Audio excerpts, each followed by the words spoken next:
Buenas tardes, bienvenidos a este acto, a esta proyección comentada del documental Testigos de Hormigón. Gracias sobre todo a Héctor Menéndez, el director, el realizador de este documental, al tutor también, Enrique Menéndez, un viejo amigo de la casa, porque bueno, Enrique, entre otras cosas, es miembro fundador de la asociación Arama, que como muchos de vosotros sabéis, también de Frente de Narón, colabora con el Ayuntamiento en el proyecto de colección permanente de la Guerra Civil que se inaugurará. ¿Esto es madera o es plástico?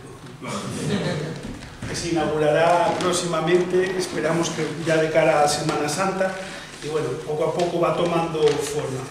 Además, lo quiero decir también públicamente, Enrique fue el autor, el diseñador del proyecto que se va a plasmar museográficamente, de la distribución de los espacios, y fue el ideólogo, si se puede decir así, de la distribución, como digo, de las distintas zonas de esta colección permanente. Pero hoy el protagonista es otro, es Héctor. Bueno, él fue su tutor, aparte, se puede decir que es su padre también, ¿no?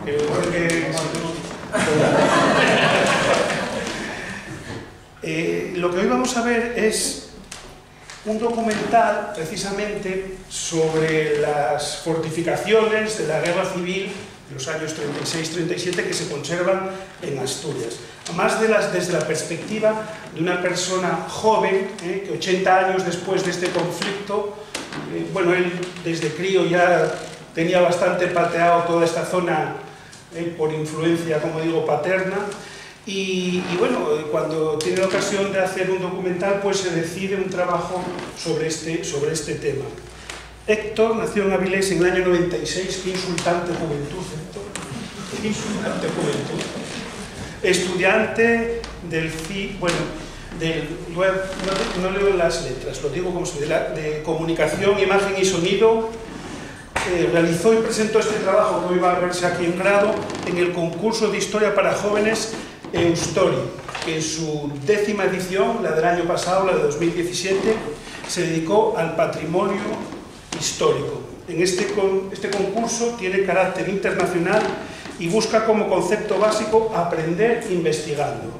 Héctor recibió por este documental, que como digo vamos a ver a continuación, el primer premio de la edición para España, Portugal e Iberoamérica. Como digo, el documental va a hablar por sí solo, no lo presento porque después tendremos tiempo para que tanto Héctor como Enrique se sienten de este lado de la mesa y tengamos ocasión de que nos cuenten algo sobre el documental. Primero vamos a visionarlo y luego ya volvemos a hablar y a comentar más cosas. Gracias a los dos por estar aquí y a todos los otros, espero que os guste el documental. Y ahora voy a poner las gafas para que funcione la derecha.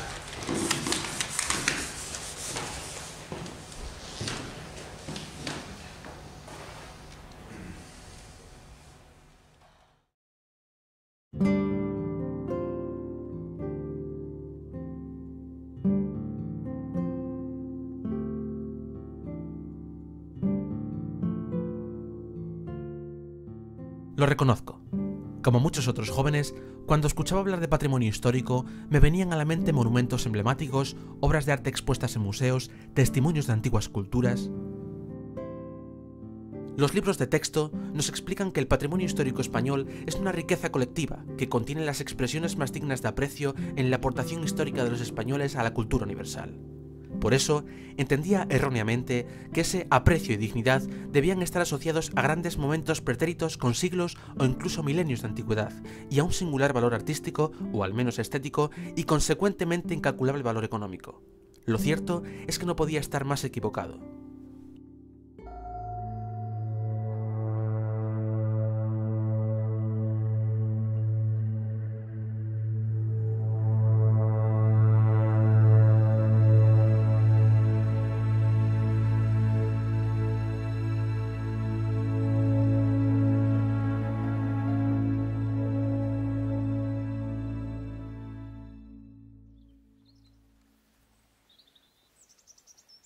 Lo que me llevó a cuestionar estas ideas fue algo casual.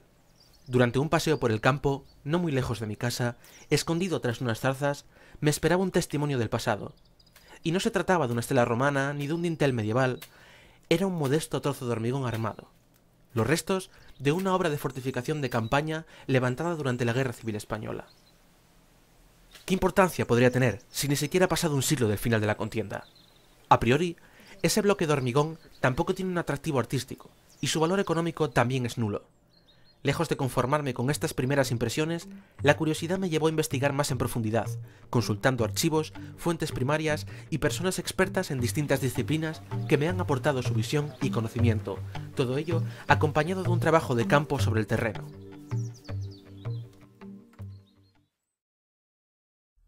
Para comenzar, nada mejor que recurrir a quienes estudian el pasado a través de los bienes materiales hallados sobre el terreno.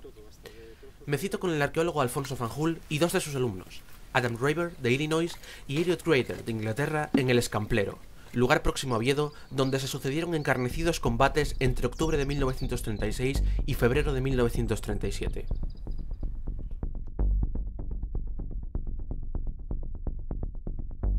Adolfo me explica qué aporta la investigación arqueológica de los campos de batalla al estudio de la Guerra Civil.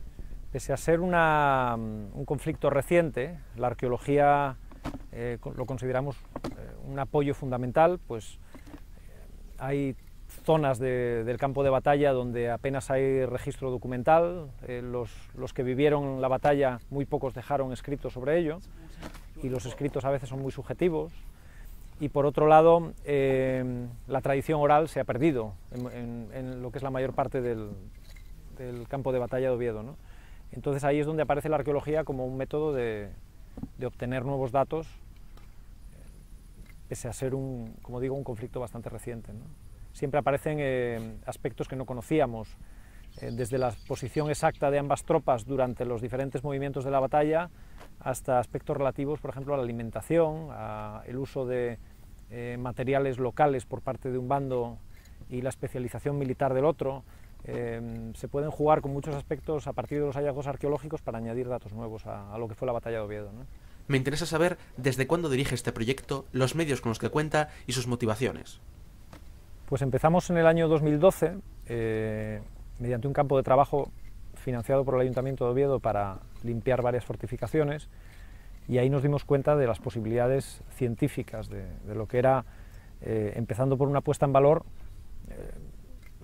la cantidad de material que había sin estudiar y sobre todo de posibilidades académicas que daba una arqueología de la Guerra Civil en torno a Oviedo, ¿no?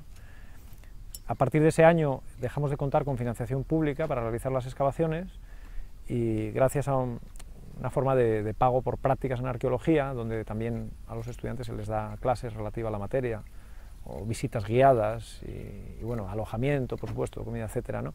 Pues con ese dinero de los estudiantes en prácticas mantenemos todos los gastos de una intervención arqueológica.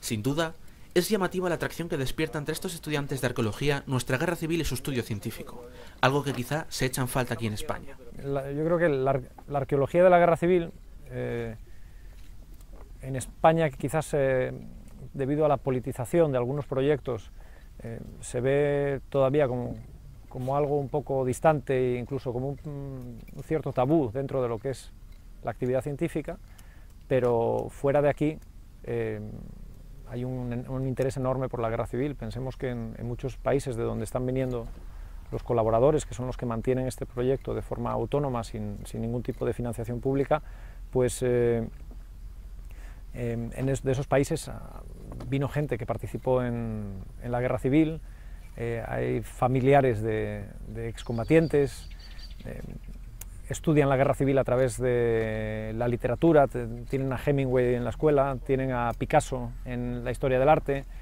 tienen sus recuerdos familiares de muchos de ellos. Pues la guerra civil es algo exótico, en buena medida para ellos, pero a la vez es algo que está muy presente en sus estudios, ¿no? desde muy jóvenes, ¿no?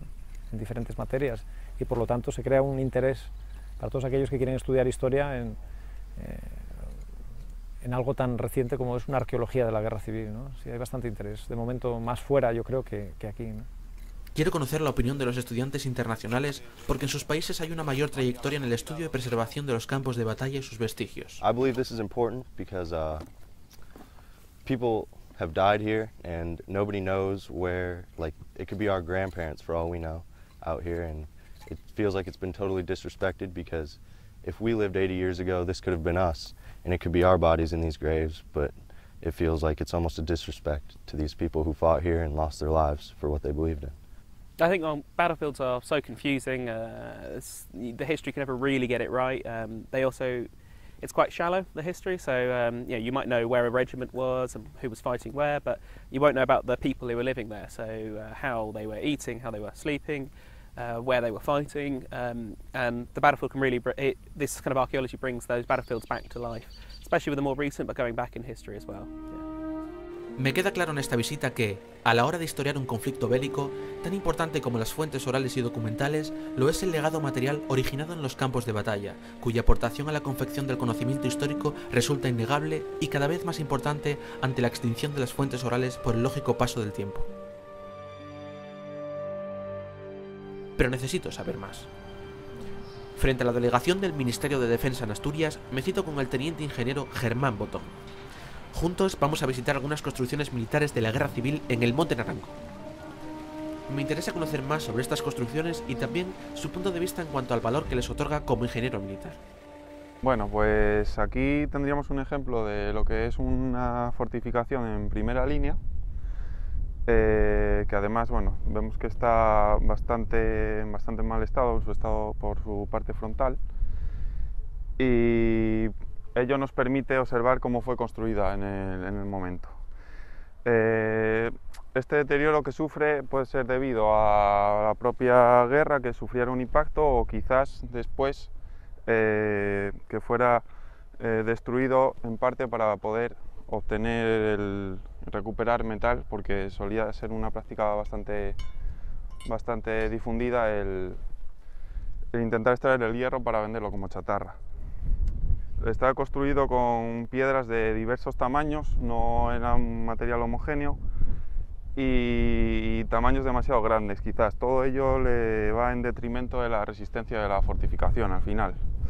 Además podemos ver que el hormigón no se detuvieron a vibrarlo para evitar que hubiera burbujas dentro de la construcción, y eso también le resta resistencia. Otro aspecto que a destacar es en las troneras estos escalonamientos que tenían estos para evitar pues una entrada directa de metralla o de algún proyectil, pues detenerlo por lo menos parcialmente para que no fuera eso como un embudo. Sus explicaciones técnicas y sobre todo tácticas me revelan otra perspectiva diferente a la arqueológica e igual de importante. Lo que tenemos es un elemento principal con otros secundarios que le prestarían apoyo. En el principal tendríamos situados dos fusiles, o sea, una posición con dos afustes para fusil ametrallador, y la función principal sería en el sector por donde podrían atacar el enemigo, colocar unas piquetas y un sistema de alambradas que primero dificulta el paso de la penetración del enemigo en nuestro campo, y después conseguir que si ese enemigo entra se dirija hacia una zona en la que el fusil ametrallador puede barrerlo con fuego con mucha cadencia. A veces, como detalle curioso, en estas construcciones podemos encontrar iniciales, bien sea de las unidades que los construyeron o de milicianos, o bueno, alguna alusión política, y en esta, por ejemplo, podemos observar que tiene grabadas una A, otra A aquí y una C. Serían las iniciales de alguno de los inquilinos de la época. La Sierra del Naranco, por su situación estratégica, es una de las zonas del frente asturiano que concentran gran densidad de obras de fortificación y, por tanto, es un buen lugar para conocer sus diferentes morfologías y la razón de ser de determinadas estructuras. Por ejemplo, esta obra revela una curiosa solución para reforzar el punto más débil de la estructura situado entre las dos troneras. Este asentamiento de arma automática cuenta además con un parapeto aspillerado para fuego de fusil. Tenemos aquí unas posiciones para fusileros que servirían para apoyar al puesto de la ametralladora y protegerle en caso de que el enemigo ya estuviera demasiado cerca. Tras visitar algunas construcciones más, le pido al teniente Germán Botón que me aclare el valor que les otorga como parte de nuestro patrimonio histórico. Las marcas que utilizaban, de las maderas que utilizaban para encofrar Como ingeniero militar, creo que estas construcciones son importantes y deben ser consideradas dentro del patrimonio histórico porque nos sirven para mantener el recuerdo de aquellas personas que las plantearon sobre papel, las construyeron y finalmente lucharon en ellas y en los terrenos que protegían. De vuelta a Oviedo, visito junto al teniente Botón la magnífica exposición permanente que alberga la Delegación de Defensa. Centenares de piezas entre armas, maquetas, documentos y otros elementos históricos de la extinta fábrica de armas de Oviedo, clausurada en 2011. Así, pude comprobar los distintos tipos de arma que se empleaban en las construcciones defensivas que hemos visto.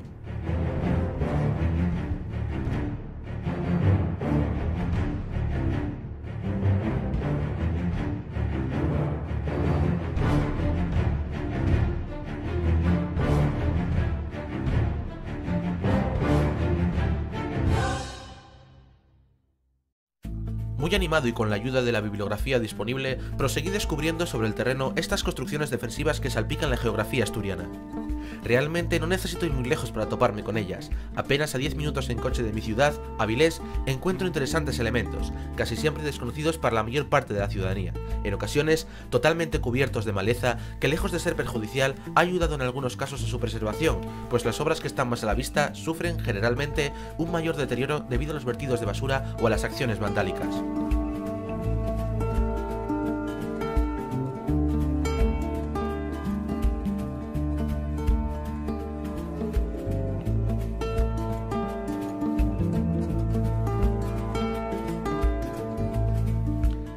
Son habituales las inscripciones realizadas por los propios operarios durante la construcción de estas obras cuando el cemento estaba aún fresco, casi siempre fechas y nombres.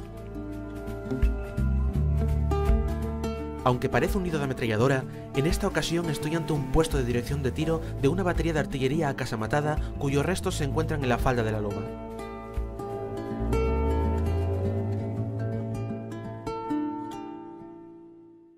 Para conocer algo más sobre este tipo concreto de construcciones artilleras, me reúno en una de ellas con uno de los grandes especialistas en la materia, el historiador militar Artemio Mortera. Estamos en Feleches, un pequeño pueblo cerca de Trubia, donde durante la guerra se asentó una sección de artillería, dos piezas, protegida por sendas casamatas que las cubrían. Las casamatas son muy similares en su forma a los nidos de ametralladora. Lo que pasa es que son mayores, de mayor tamaño, puesto que lo que se trataba de meter dentro y de proteger era un cañón, por lo tanto necesitaban ser unas obras mayores. Estas que estamos viendo no son de las más grandes, porque no estaban hechas para piezas pesadas, estas estaban hechas para piezas de tipo medio ligero. Están las dos sin la cubierta, esto iba protegido, llevaba encima de lo que estamos viendo, llevaba una losa de hormigón de metro 40 de espesor y encima se les ponían 2 metros más de tierra. Las casamatas estas están como digo, sin la cubierta y no casualmente. Estas casamatas, entre el círculo, entre las paredes que estamos viendo y la propia cubierta, llevaban un emparrillado de carriles para darle una mucho mayor consistencia. Y esos carriles eran muy aprovechados como chatarra de acero. Entonces, antes de terminarse la guerra en España, cuando ya se había terminado en Asturias, en el año 1938, el Servicio de Regiones Devastadas, recién creado, una de las primeras cosas que hizo fue volar todas las casamatas de artillería para sacarles los carriles que tenían en el techo, los carriles ferroviarios, y emplearlos, pues fundirlos y emplearlos en los hornos de la fábrica de Trubia. En toda España se hicieron casamatas de artillería, sobre todo en la costa. Pero de las casamatas de interior siempre se hicieron algunas, en algunos puntos muy determinados. En Asturias no. En Asturias hubo un momento en el que se decidió acasamatar todas las piezas de artillería que tenían los republicanos. Y no las llegaron a acasamatar todas, pero sí en una parte muy grande de ellas sí lo hicieron. O sea que el número de casamatas que hay en Asturias es muy grande y es una de las características de las fortificaciones asturianas, porque este conjunto de estas obras para proteger la artillería no se encuentra de tal magnitud en ningún otro sitio de España. Mortera me aclara en qué momento se intensificó la construcción de estas obras defensivas en Asturias. La decisión se toma más o menos en marzo de 1937, después de la ofensiva de febrero contra el Oviedo sitiado y su corredor de comunicación con Grao. Para esa ofensiva, el Ejército Republicano del Norte había reunido todos los medios de que disponía. Empleó en ella la mayoría de los medios asturianos, dejando el resto de los frentes, el frente occidental o el de los puertos casi desguarnecido.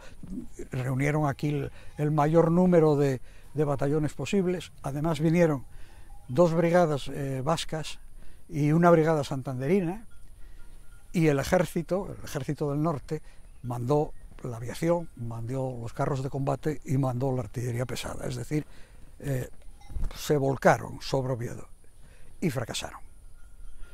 Y fracasaron de tal manera que llegaron al convencimiento de que no tenían medios suficientes para tomarlo, que no iba a haber ofensivas futuras, porque ya habían hecho todo lo posible y no habían conseguido nada.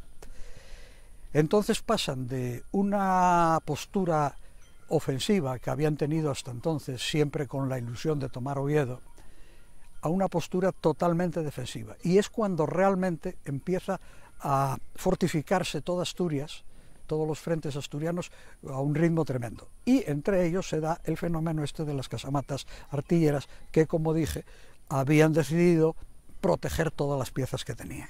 Concluida la visita a la posición artillera de Feleches, Artemio me invita a conocer los restos de otras 2 casamatas cercanas, una de las cuales se ha reconvertido en establo. Esta es la entrada por la que entraba la pieza.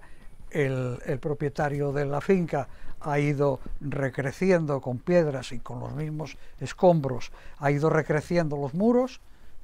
Después les ha colocado unos troncos para que sostengan el tejado ondulado, y aquí pues esto era la casamata. El cañón iba colocado en esta posición, apuntando por la cañonera, que es aquello que hoy sí que también el hombre ha aprovechado como puerta.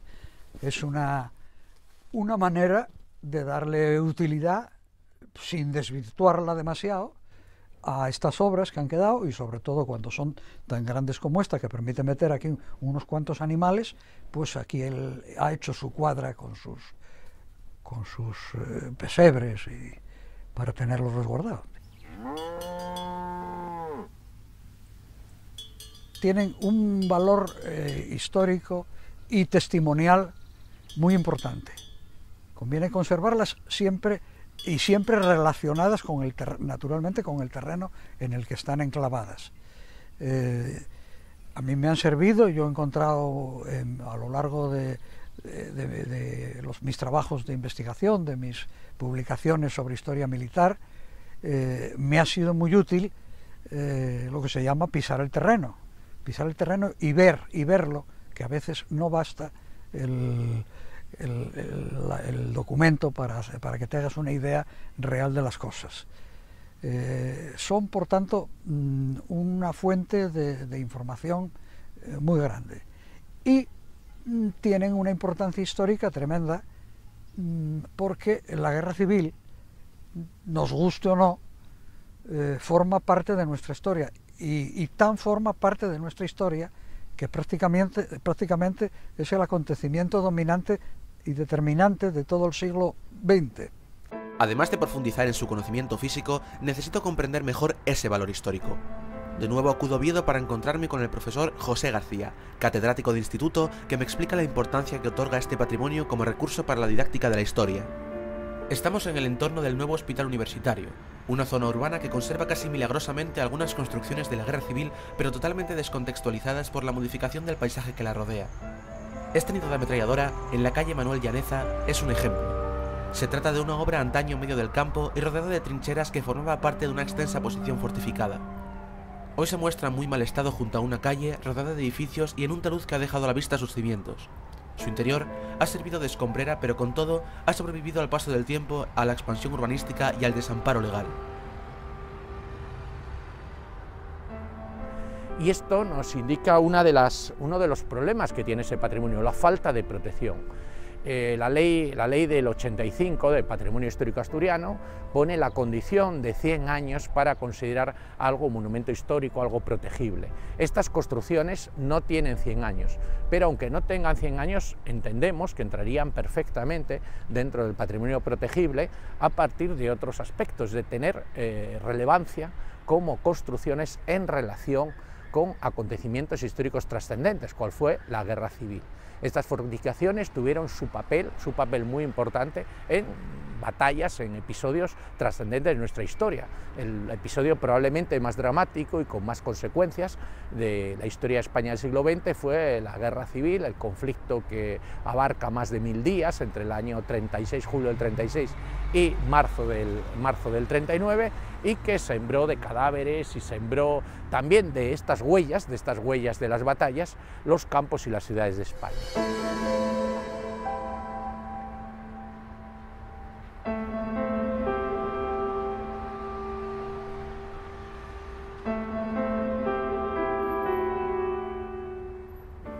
En la actualidad, los jóvenes, los alumnos, tienen unos modos de aprendizaje y unos incentivos muy diferentes a los que podíamos tener nosotros o incluso generaciones posteriores.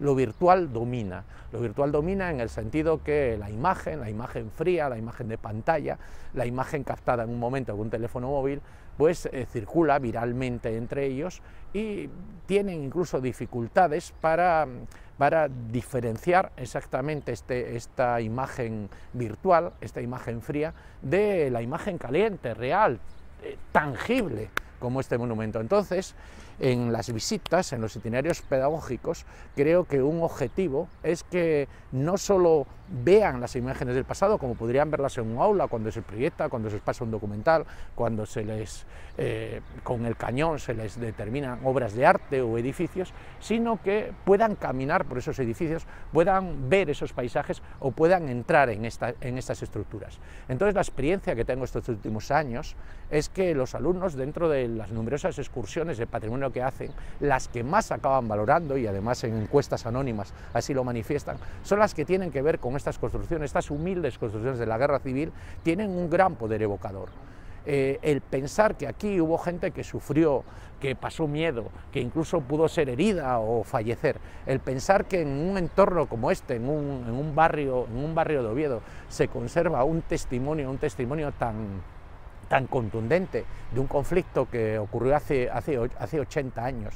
El pensar que esto no es un tema solo de los libros de historia, sino que pueden encontrar en su ciudad fachadas tiroteadas, pueden tener la suerte de encontrar nidos de ametralladoras como este, pueden encontrar restos de trincheras que nos hablan de esto y los pueden tocar y pueden entrar en ellos y pueden verlos, tiene un valor pedagógico indudable. Por edad, los que estamos en la cincuentena, fuimos la última generación que recibimos testimonios directos, orales, familiares, de lo que fue la Guerra Civil por personas que la vivieron, aunque hubiera sido en su infancia, aunque hubiera sido en su adolescencia. Las generaciones de adolescentes y de jóvenes ya no tienen esta memoria verbal de la Guerra Civil.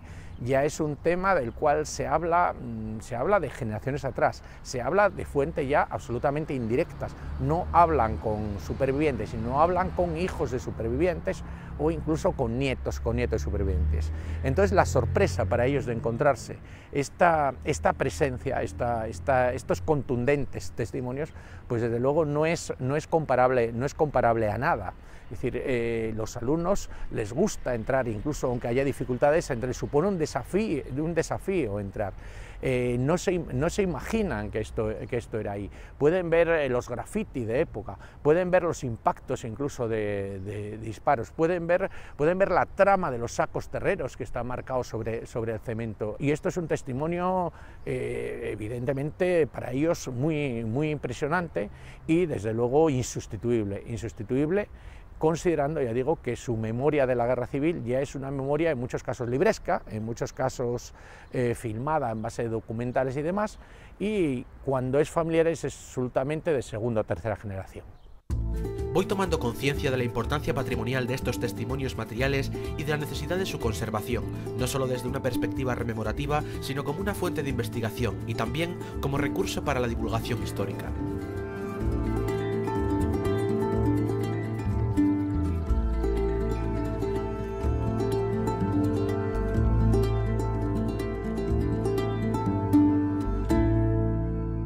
¿puede haber otros enfoques que afiancen la relevancia de estos testimonios del pasado como parte de nuestro patrimonio histórico? Si estamos hablando de arquitectura defensiva, ¿qué mejor opinión que la de un arquitecto? En su estudio me atiende Moisés Couto. En el caso de la campaña de la Guerra Civil en Asturias, hay una utilización, yo creo que innovadora por la época, de lo que es el hormigón armado, que era un material muy poco desarrollado para la época. Aquí, por distintos factores, pues estaba más avanzado, porque había una fábrica de cemento, porque había una industria asociada a la minería que sí que la ejecutaba, pero esa utilización general del hormigón se desarrolla en el resto de la Guerra Civil. En España, en otros frentes, también lo hay, pero en este caso es muy marcado. O sea, ser pioneros por las experiencias habidas. Dos, la propia fábrica que suministra el principal material para ejecutar el hormigón. Y tercera, el personal cualificado para ejecutarla, pues serían los tres factores que podrían explicar un poco el éxito no sé cómo decirlo, un poco la existencia de esas fortificaciones de hormigón armado. Toda la fortificación y la arquitectura militar de campaña está siempre en un umbral muy difícil de determinar qué actuaciones se puede hacer para conservarlo y por supuesto para ponerlo en valor, ¿no? Moisés me invita a conocer una de las obras de fortificación de la Guerra Civil más importantes de Asturias. Se trata del Fortín del Cueto, en Lugones.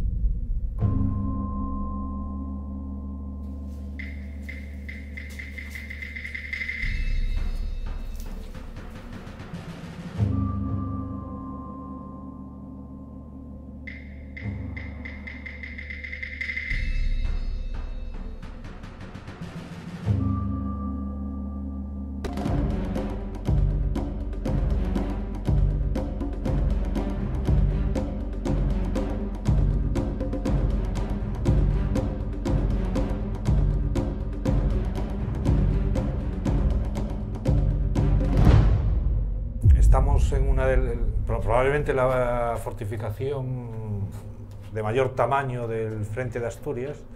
Es una fortificación republicana que podía estar servida por unos 2 batallones, unos 2000 soldados, ¿no?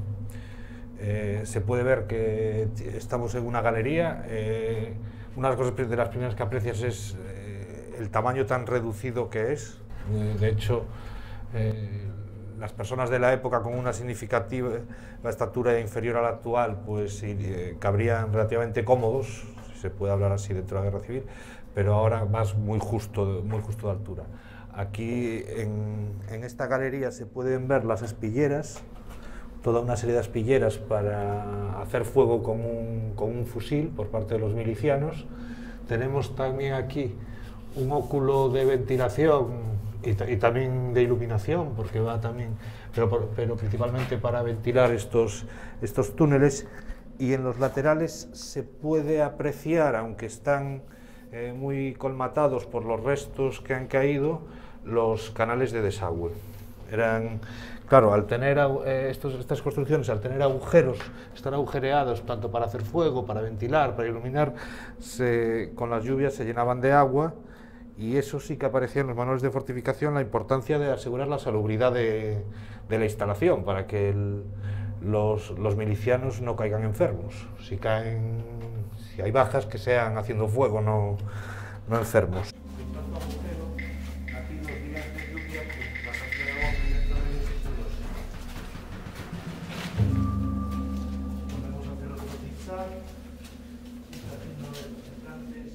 Estamos en uno de los niveles de la fortificación del Cueto. Podemos apreciar las escaleras que conectaban los diferentes niveles. La fortificación como tal se va adaptando al terreno para aprovechar y sacar ventaja de él. Entonces, una fortificación ya compleja, como puede ser esto, con diferentes líneas, va cambiando las alturas para salir de los diferentes elementos, la galería de aspilleras, las troneras, las casamatas. Entonces podemos ver que empiezan a adquirir una serie de complejidades espaciales, tanto de dirección como de altura. Por otro lado, y eso es bastante significativo de esta fortificación es que formó parte de ese programa que desarrolló el Ejército Nacional de Turismo de Guerra, que es, una vez caído el Frente de Asturias y que ya controlaba el territorio del norte, se desarrolla una serie de programas para visitantes turistas extranjeros, con fines recaudatorios, obviamente, y propagandísticos. Sobre todo yo creo que eran anglosajones, se les traía en barco, se les desembarcaba y se les hacía una ruta por los elementos más significativos de lo que había sido la batalla del norte. Y este, en concreto, el Fortín del Cueto, era uno de los elementos a visitar dentro de ese programa, que yo creo que iba desde Asturias hasta el País Vasco.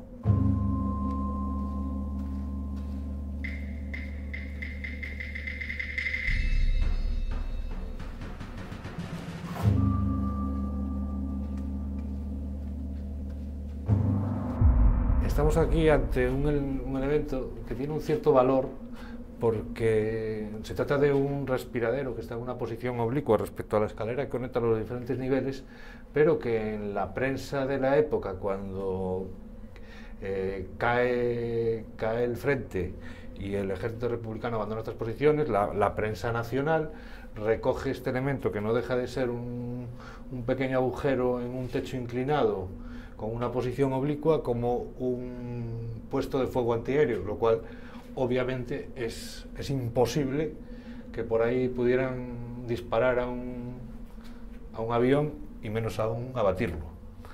Pero esto lo que nos hace es, por lo menos nos obliga a tener estar atentos y estar alertas sobre las fuentes primarias, como puede ser un diario de esos años, que muchas veces las damos como válidas al 100%, y que también comete sus errores. Siempre que se habla de fuentes primarias, los medios escritos se les da una fiabilidad del 100% frente a las fuentes orales, que obviamente todo el mundo entiende que hay que cribar bien lo que se dice, pero aquí en este caso las fuentes primarias, un diario del año 38, por el motivo que sea, no recoge la realidad. Uno de los problemas que acucian a estos vestigios defensivos de la guerra civil es su constante deterioro, que se acrecenta con el paso del tiempo, y en muchos casos el riesgo de ser demolidos por cualquier motivo, dado que todavía no se les atribuye el valor histórico que realmente ostentan y en la mayoría de los casos carecen de medidas de protección. Este impresionante fortín del Cueto es bien distinto, pues ha sido adquirido por capital privado con el objetivo de crear un futuro museo militar. Y no es el único proyecto de revalorización que se está llevando a cabo en Asturias. Hay algunas iniciativas públicas, como es el caso de la Ruta de Fortificaciones del Frente de Grado o el Espacio Histórico Frente del Nalón en el concejo de Candamo, que visito en esta ocasión con Enrique Menéndez, técnico de marketing cultural. Estamos en la Sierra del Pedroso, en el concejo de Candamo, cerca de Avilés, al norte, cerca también del concejo de Grau, al sur, y en este lugar se creó el Espacio Histórico Frente del Nalón en el año 2011. Fue una iniciativa del Ayuntamiento de Candamo con el impulso económico del Grupo de Desarrollo Rural Caminras de la Mesa y el asesoramiento de la Asociación para la Recuperación de la Arquitectura Militar Asturiana. En esta sierra tuvo lugar la última ofensiva republicana en el Frente Norte. Fue el 1 de agosto de 1937 y precisamente este panel que tengo a mis espaldas explica el desarrollo de las operaciones, los combates que aquí se produjeron y los 600 cadáveres que quedaron en el terreno. Los campos de batalla siempre han despertado el interés de los viajeros y de los visitantes, no me atrevo a decir turistas. Ya en 1815, tras la batalla de Waterloo, los curiosos empezaron a acercarse al campo de batalla y ya se generó, digamos, un turismo de guerra. Al espacio histórico Frente del Nalón llega público de todo tipo. Por supuesto, llegan personas apasionadas por la historia de la guerra civil, también descendientes de aquellos que hace 80 años estuvieron combatiendo en estas montañas y, por supuesto, público general, que tampoco tiene un interés especial en la historia de la contienda, simplemente pues eligen la ruta para hacer una excursión de senderismo, y precisamente son estas personas las que más se sorprenden y las que más se fascinan de lo que encuentran. Adentrarse en las trincheras que excavaron los soldados, meterse en los nidos de ametralladora, ver las inscripciones que dejaron los combatientes, es realmente como introducirse en una máquina del tiempo y aparecer en aquellos años. El espacio histórico Frente del Nalón está compuesto por 3 rutas señalizadas que en su conjunto comprenden casi 16 kilómetros de longitud con numerosos paneles explicativos, y no se recorre más de 100 metros sin encontrar alguna interesante obra de fortificación.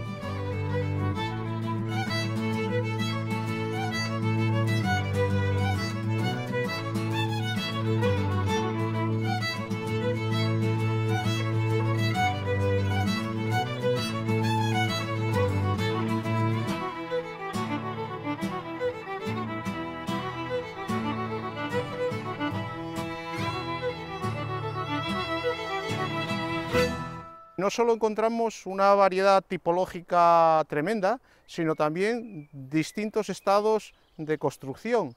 Aquí, por ejemplo, lo que estamos viendo es el pozo excavado en el terreno para construir un nido de ametralladora que finalmente no llegó a levantarse. También encontramos aquí la montaña de grava preparada para hacer el hormigón con el que construir el nido que tenían previsto edificar. Si te fijas, debajo de la hojarasca lo que encontramos es la piedra con la que, una vez machacada, prepararían el hormigón. Una de las singularidades también de las construcciones de las sierras es que prácticamente todas conservan la masa de tierra que se colocaba en su parte superior para enmascararlas a la visión aérea, que la aviación enemiga no pudiese reconocer estos elementos de fortificación. Por eso se colocaba una capa espesa de tierra y también se colocaban, como ves, estas piedras que la misión que tienen es, de alguna manera, difuminar la forma circular del elemento.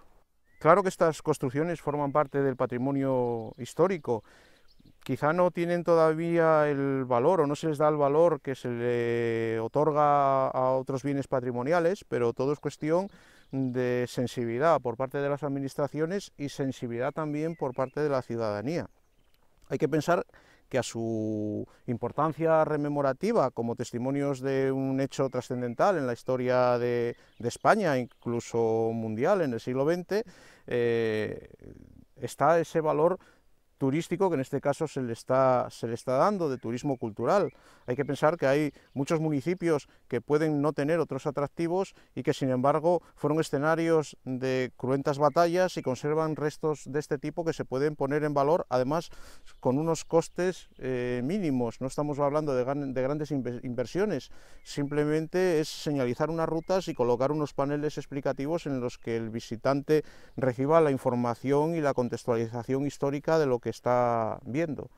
Parece evidente que la recuperación de este patrimonio histórico, porque ahora no albergo duda alguna de que lo es, podemos asociarlo a múltiples objetivos. Uno de ellos, su puesta en valor como reclamo para el ocio turístico y cultural que pueda ayudar a la dinamización económica de las localidades donde se ubica.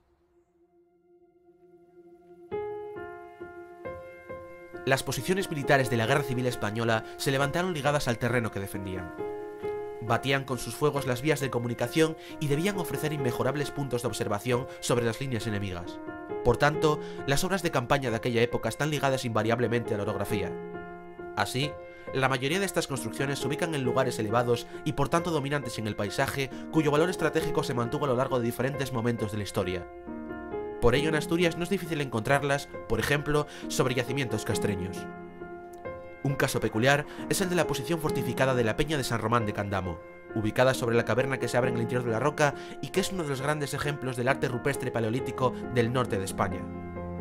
Pocos conocen que en ese mismo lugar, declarado Patrimonio de la Humanidad por la UNESCO, se hallan también vestigios defensivos de la Guerra Civil Española tan desconocidos como fascinantes.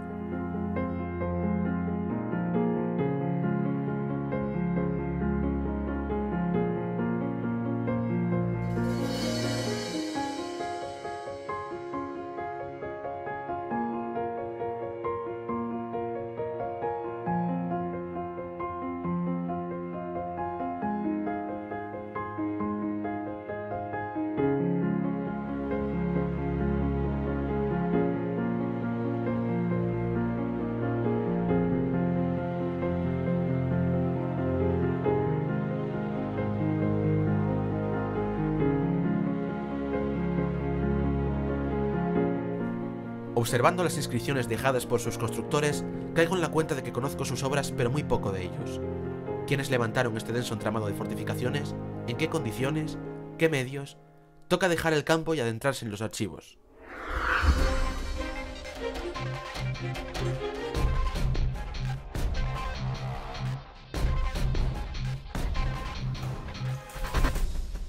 En Asturias, el ejército sublevado únicamente levantó obras de hormigón o ladrillo en la defensa de Oviedo, de las cuales apenas quedan algunos pocos vestigios. Entendiendo que sus posiciones eran meramente circunstanciales y la operativa general orientada a la ofensiva, en el resto de la región se limitaron a la fortificación ligera. En cambio, la labor de fortificación en la zona republicana fue arrolladora, tanto en primera línea de fuego como en segunda y en la totalidad de los sectores, desde la costa a los puertos de montaña. La expansión urbanística se llevó por delante la mayor parte de las obras de fortificación cercanas al casco urbano de Oviedo. De ahí que el 99,9% de las construcciones que han llegado a nuestros días sean las republicanas, frecuentes por el resto de frentes de batalla de toda la región. Por esta razón, también me centro en ellas a la hora de la investigación de gabinete. Así, a través de los diarios, órdenes, correspondencia y otros documentos, he podido conocer la estructura que estaba detrás de esta ingente labor fortificadora. El Estado Mayor del Cuerpo de Ejército de Asturias contaba con una jefatura de tropas y servicios de ingenieros de la cual dependían los trabajos de fortificación y que estaba al mando de un militar profesional, el capitán ingeniero Jesús Población. Esta jefatura llegó a agrupar 7 batallones mixtos de ingenieros, 3 de zapadores, varias brigadas auxiliares y un batallón disciplinario. La plana mayor de los batallones de ingenieros estaba compuesta principalmente por oficiales de milicias provenientes de la ingeniería civil, estudiantes de arquitectura, facultativos de minas, etc. Por su parte, la tropa la componían especialistas en distintas labores, tales como albañiles, encofradores y porpeones.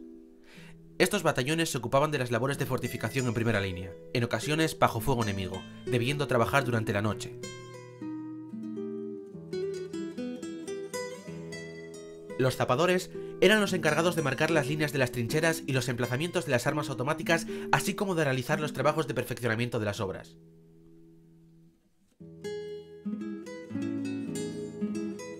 Las brigadas auxiliares o brigadas civiles de fortificación estaban compuestas por personal cuya edad impedía que formaran parte de las unidades de combate. Su cometido era trabajar en las obras de segunda línea que no estaban batidas directamente por el enemigo, también conocidas como 60 horas por el decreto que obligaba a los vecinos a dedicar ese tiempo a las labores de fortificación.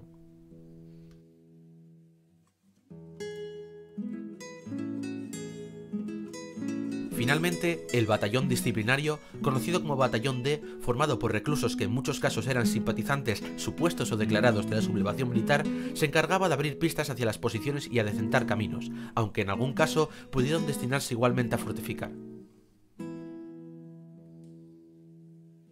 Si las obras de fortificación que han sobrevivido al paso del tiempo nos dan idea del duro trabajo que conllevaron, dramático es pensar en las extremas condiciones en que se realizaron, no solo por el peligro intrínseco al campo de batalla, sino por la escasez de medios que queda manifestada en algunos de los documentos consultados.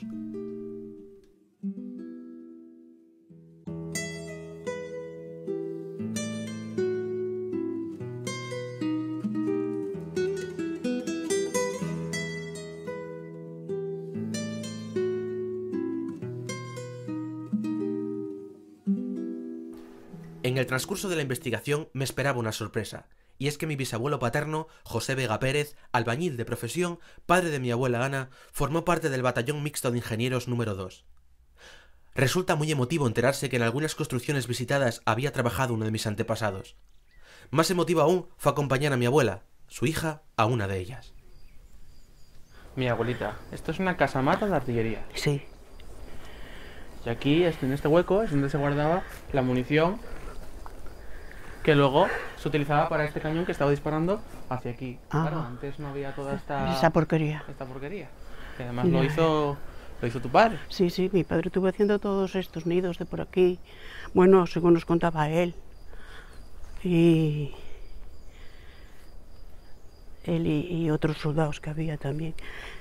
Mi madre, si mi padre supiera, cuando estuvo haciendo todo esto aquí, que iba a estar yo con los mis años, ahora, mirando lo que hizo, si lo cuentan en aquella época, dicen, no, eso no van a poder lograrlo.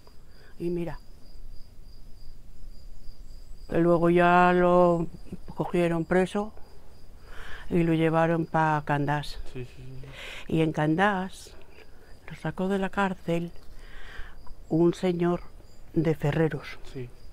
que entonces en aquellos tiempos era alcalde. Uno de los aspectos que singularizó las fortificaciones. Y luego pues ya bueno, ya fue tirando por la vida y por los hijos, y luego ya pasado llevas tiempo, tuvo a la hermana, a la pequeña, Sí.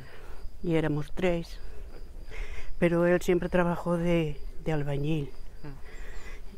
Y tenía mucho trabajo, Sí. porque trabajaba muy bien. Mira, pues estos ladrillos, mi padre, como no tenía dinero para comprar los ladrillos, venía a buscarlos por aquí y la hizo aquella casina con estos ladrillos.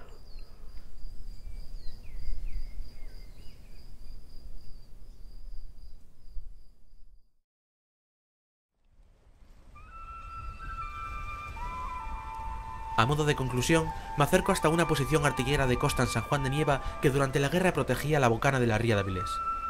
Vengo aquí porque es uno de esos lugares que en mi ciudad todo el mundo conoce y visita por el bonito paisaje, pero sin mostrar interés alguno en estos trozos de hormigón que, sin embargo, como he podido comprobar en este trabajo, tienen una historia que no nos es ajena, es la nuestra, es la de todos. Apartadas afortunadamente de su utilidad inicial, estas construcciones son hoy un recuerdo de aquella guerra que estalló en 1936. Nuestros bisabuelos, más o menos a nuestra misma edad, las construyeron, las defendieron o las atacaron, bien fuera por obligación o por convicción. Una guerra que destrozó pueblos, ciudades, campos y familias, causando centenares de miles de víctimas. Que sean testimonios de un acontecimiento trágico no quiere decir que este patrimonio deba ser ignorado, ni mucho menos destruido. Al contrario, creo que si algo merece ser recordado para evitar en el futuro son las desgracias del pasado, y en este caso, este modesto trozo de hormigón armado nos lo evoca mejor que cualquier libro, documental o exposición. Los nidos de ametralladora, casamatas de artillería, polvorines, refugios o simples trincheras que he visitado son, no puedo entenderlo de otra manera, parte de nuestro patrimonio histórico y como tal merecen preservarse y legarse a las generaciones futuras.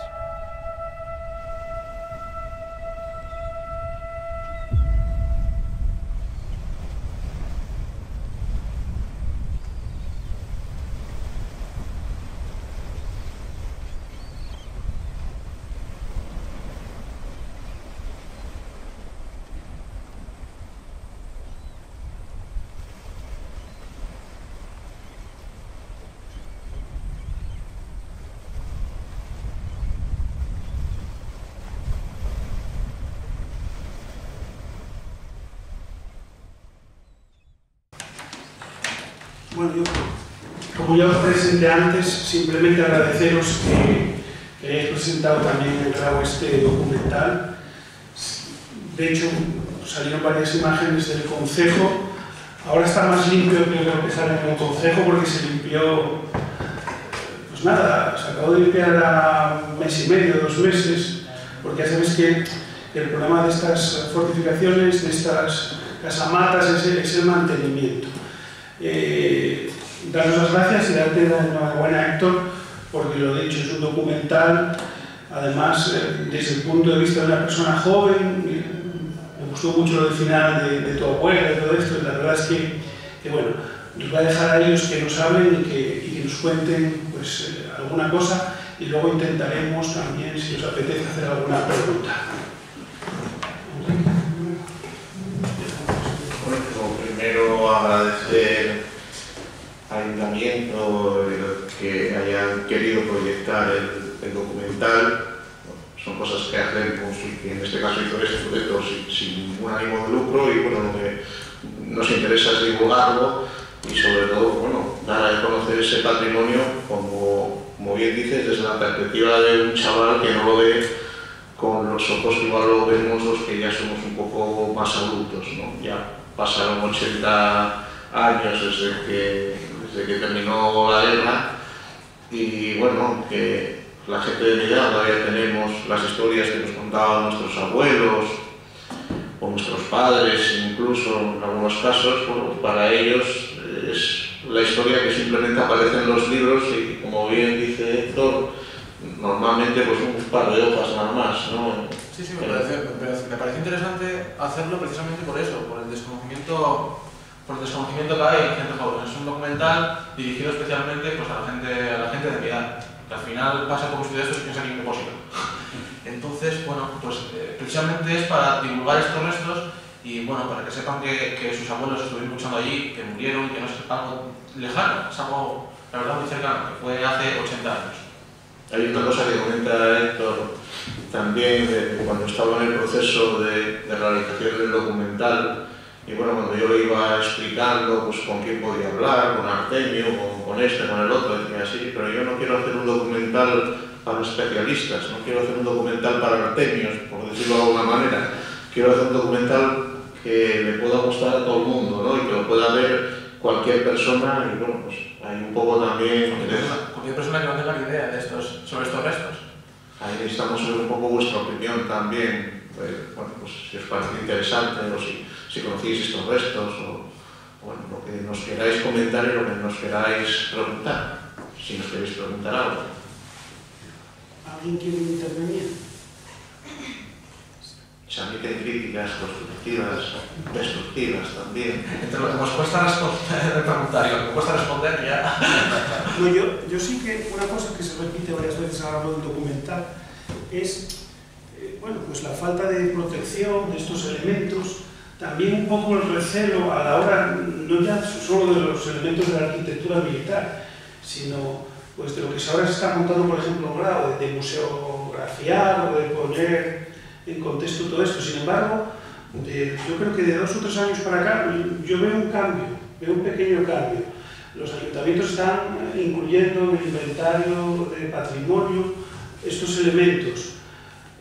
Cuando arrancó un poco la ruta de las fortificaciones de, bueno, el frente de Candamo, lo de Grau, y ahora ya lo del Puerto, un privado que quiere hacer. Leí recientemente en el periódico, no sé si en Gijón quieren hacer también una ruta, o sea, parece que nadie se acordaba de la guerra civil como testimonio, como museo de historia, y de repente sí que veo yo un cambio de actitud, ¿no? O es impresión mía que como están montando esto en Grau, pues ya miras con más ojos. Porque antes no había nada en todo el norte, salvo algo del País Vasco. Precisamente por eso, porque la gente que queda para contar las cosas se está muriendo. Y el único vestigio que queda son los restos o lo que ellos escribieron.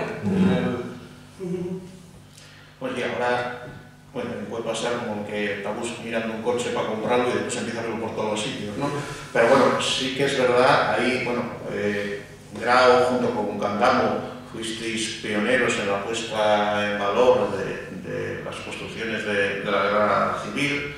Un ejemplo, además, en el caso de Grau, de que no se necesitan grandes inversiones, que no estamos hablando de rehabilitar una catedral, estamos hablando en muchos casos, pues, como se decía en el documental, de poner unos paneles y mantener un poco los espacios limpios para que puedan ser visitados.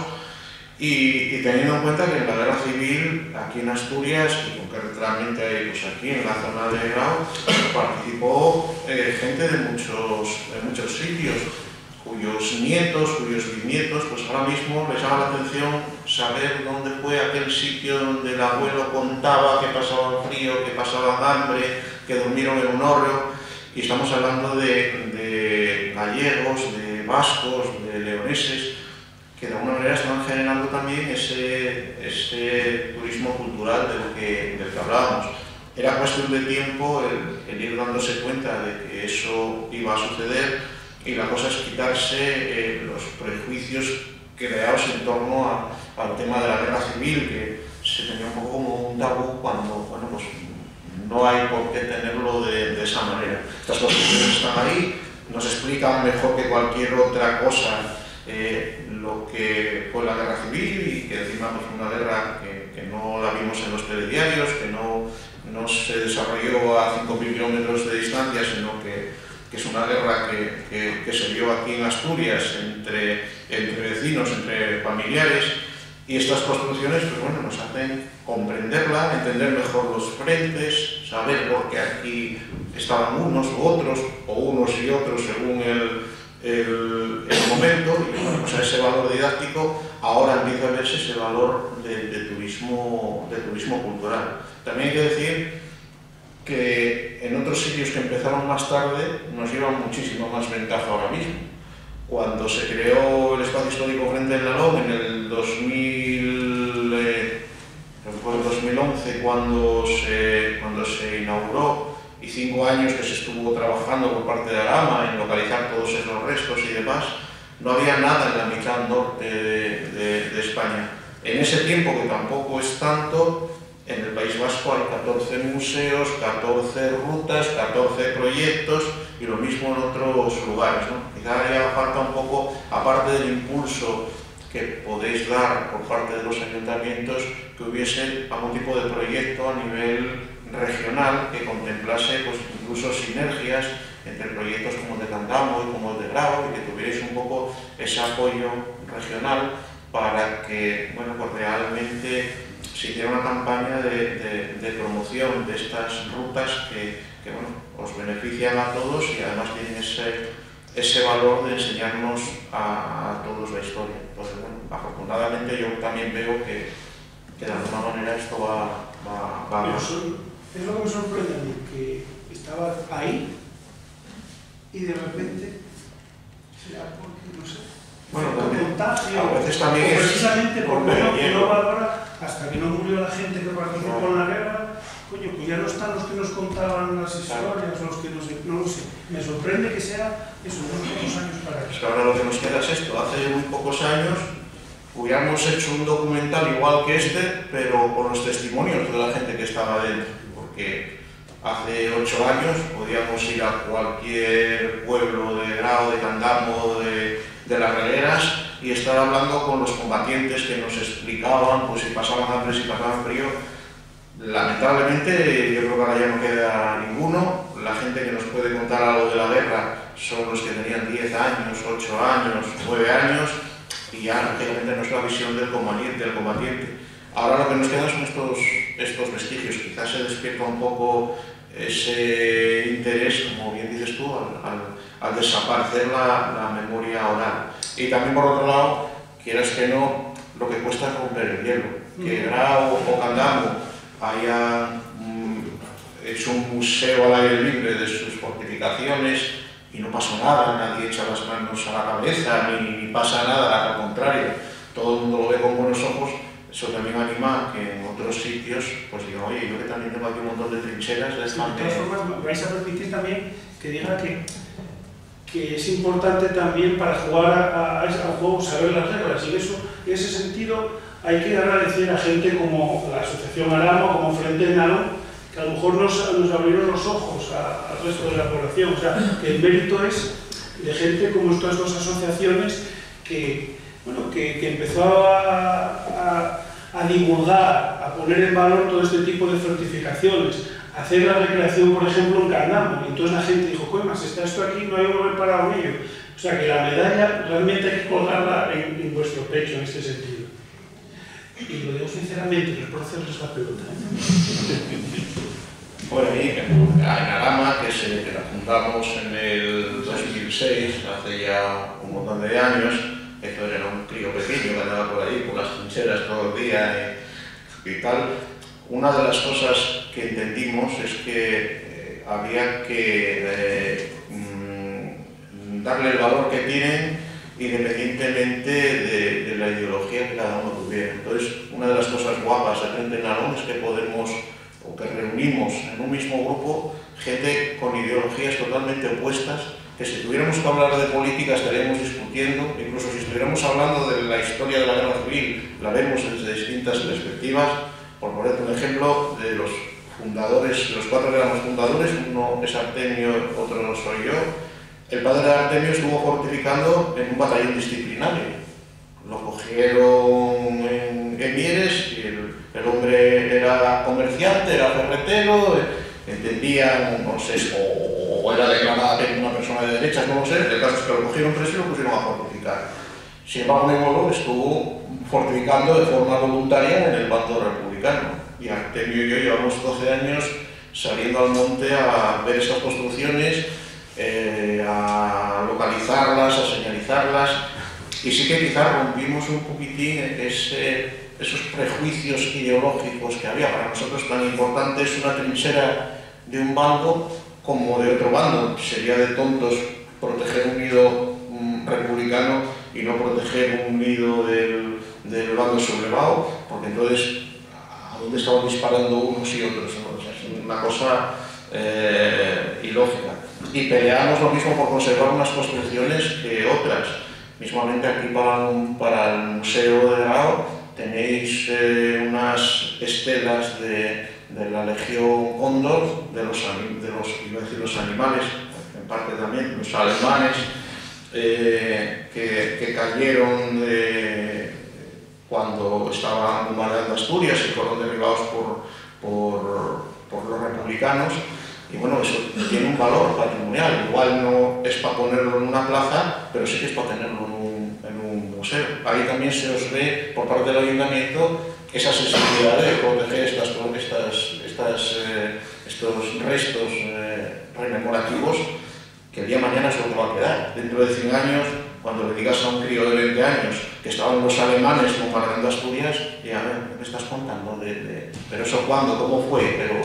Y bueno, pues ahí están las estelas de los combatientes o cualquier otro resto, y lo mismo pues estas obras de fortificación que tenemos aquí. Afortunadamente, yendo a veces por el campo a buscar construcciones, cuando nos encontramos pues algún abuelo con su nieta y le preguntamos, pues siempre el nieto o la nieta dice, pero abuelito, ¿pero qué guerra? ¿Qué están buscando estos señores? ¿De qué guerra? Bueno, es bueno que con 10 años no tengas conocimiento de que hay una guerra, afortunadamente, y que no lo tenga en la vida, pero bueno, cuando llegas a unas edades como la de Héctor, yo creo que es importante saber que hubo un momento en que, en lugar de dialogar, pues se nos ocurrió liarnos a tiros unos y otros. Y bueno, pues yo creo que eso tenemos que tenerlo siempre en la memoria. Y, bueno, pues de alguna manera es la labor que hace Arana con las fortificaciones, la labor que hace Frente del Nalón con las recreaciones históricas, y bueno, pilar fundamental, lo que hacéis vosotros también con las aulas didácticas, que yo creo que hacía mucha falta en este entorno, que fue un entorno donde la guerra civil fue extremadamente cruenta, donde hay mucho que contar y donde se sabe muy poco, porque la guerra civil, las batallas de la guerra civil que llegaron a renombrarse, pues son aquellas, sobre todo donde estaban brigadistas internacionales, pues el Frente del Ebro, la batalla del Jarama, y sin embargo, pues cuando le dices a alguien que aquí contra el Monte Cimero murieron 600 combatientes un día, pues dice, ¿y por qué nadie sabe nada absolutamente de eso que me estás contando? Que 600 muertos son muchos muertos, y hay que sumar otros, pues igual 2.000 o 2.500 heridos, y eso está pues, aquí al lado. Llegamos andando en 20 minutos desde donde estamos. Y bueno, la guerra civil, aunque hay 1000 libros y 1000 películas, siempre la gente dice, hay otra película de la guerra civil, hay otro documental de la guerra civil. Sin embargo, hay mucha ignorancia y yo creo que hay mucho desconocimiento. Ahí a la hora de interpretación yo creo que va a hacer un papel también fundamental, importantísimo. Y bueno, hay una Arama y un Frente del Nalón que podamos colaborar, colaboramos encantados de la vida. Pero bueno, que hable algo esto también. ¿Me preguntas? A ver, te voy a preguntar yo. Ya que no te pregunta nadie, te voy a preguntar yo. Cuando visitaste los archivos después de haber visto las fortificaciones de la guerra civil y empezaste a ver los documentos en los que ya con nombres y apellidos la gente estaba hablando de si pasaba frío, de si estaban descalzos, ¿qué impresiones recibiste tú? ¿Hay una diferencia de cuando veías solo los niños de ametralladora sin saber nada más a cuando los contextualizaste y sabías los nombres de los que estaban allí con los picos y con las palas? De hecho, yo eso de pequeño pues los conocía, pero no me daba el valor de que ahí dentro estaba luchando gente, muriendo gente. Simplemente pues de pequeño pues, lo tomaba pues, como un juego. Entras un nido, sales, dices que guapo, llego una cueva. Pero hasta que no indagas en los archivos y encuentras los papeles que dicen que este chaval desertó, que el otro marchó corriendo asustado hasta Avilés desde la degollada, es que no te das cuenta del valor que tienen estos restos. ¿Alguna pregunta? Me entra la duda y la ignorancia sobre la fábrica de armas de Trubia y las posibles construcciones asociadas a su defensa. Bueno, había un proyecto en su momento de museizar la fábrica de armas de Trubia para convertirla en un gran museo de la industria militar. Pero bueno, son estos proyectos que no pasaron del papel. La pregunta concreta es si guardan relación con estas construcciones, si tienen valor patrimonial. Me imagino que la fábrica de armas de Trubia en la guerra civil tuvieron una importancia estratégica. Sí, tuvo mucha importancia y alguna relación con Grau. La fábrica de Trubia quedó en manos de la República, del Frente Popular, porque lo que se sublevó fue solamente Oviedo y los cuarteles de Gijón. Al sublevarse Aranda en Oviedo, pudo ocupar toda la ciudad y Oviedo quedó en manos de los sublevados. En Gijón no pasó lo mismo porque tardaron en sublevarse, por decirlo de alguna manera, tardaron unas horas y en ese tiempo, al haberse sublevado en Oviedo, en Gijón las milicias ya estaban...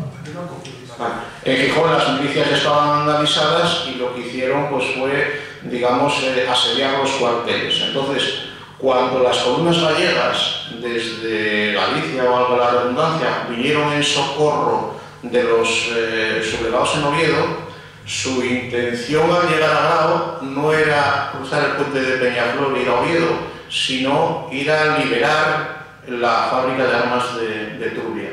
Ese era el objetivo estratégico y principal. Lo que pasa que, como precisamente en ese mismo momento se había desencadenado la ofensiva republicana sobre Oviedo, no les quedó otra cosa que obviar el progresar hacia la fábrica de armas de Trubia y avanzar sobre Oviedo para intentar sofocar la ofensiva republicana. Y entonces siguió la fábrica de armas de Trubia en manos republicanas hasta que terminó la guerra. Hay una cosa curiosa, que es que el director de la fábrica de armas, que se apellidaba Franco, no recuerdo ahora mismo el nombre, el coronel Aranda le mandó la comunicación para que se sublevase en forma como se había sublevado él. Y sin embargo, el coronel Franco no se sublevó, sino que pues esperó a que llegaran las milicias populares y dejó la fábrica en manos del gobierno. Curiosamente, como había disputas entre socialistas y comunistas, los comunistas decían que el coronel Franco realmente estaba a favor de los sublevados y que, aunque estaba operando la fábrica, pues que él de alguna manera estaba por ahí haciendo cosas para que no se entregasen los materiales a tiempo. Hubo un juicio, en ese juicio salió absuelto, con lo cual no le pasó nada, pero cuando entraron las fuerzas de Franco, entonces esos sí, según llegaron, lo fusilaron. Uno de los militares fusilados por militares profesionales, fusilados por los nacionales cuando entraron en Asturias. La pregunta en concreto era si hay muchas fortificaciones asociadas a la defensa de la fábrica.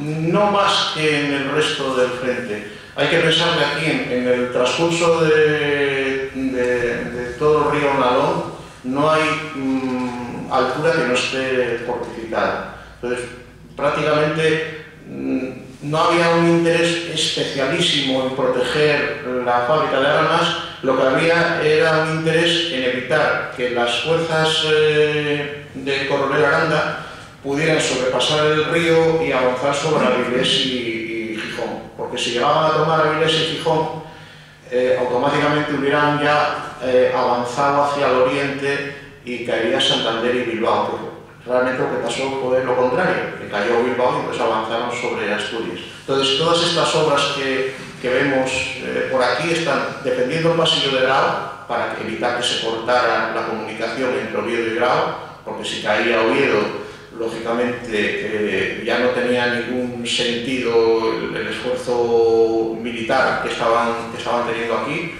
Por eso hubo dos ofensivas importantes, la de agosto del 37 que comentábamos antes, donde ahí en la degollada murieron 600 personas. Esa ofensiva era para cortar el pasillo de Grado, y había habido otra ofensiva en febrero del 37 también para cortarlo. Entonces, las obras de fortificación protegían, o sea, por un lado los nacionales protegían el pasillo del lado, y los republicanos en todo el pasillo y en todo el río, desde aquí hasta San Juan de la Arena, lo que están es intentando evitar que los nacionales sobrepasaran el río y llegaran hasta Avilés y hasta Gijón. Pero no hay más obras de fortificación en el entorno de Trubia. De hecho, los concejos que más obras de fortificación tienen, aparte de Oviedo, son Las Regueras, Candamo y Grau,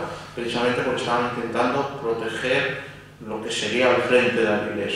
Para el ejército republicano, todas las fortificaciones que vemos en esta zona, esto lo llamaban el frente de Avilés, porque la razón de ser que tenía pues era, de alguna manera, proteger Avilés desde las distancias, lógicamente, porque no intentas proteger la ciudad a 2 kilómetros de ella. Entonces, todo esto sería el frente de Avilés y no hay más obras de fortificación o más densidad de construcciones en torno a la fábrica de Trubia que las que podemos encontrar en el resto del frente.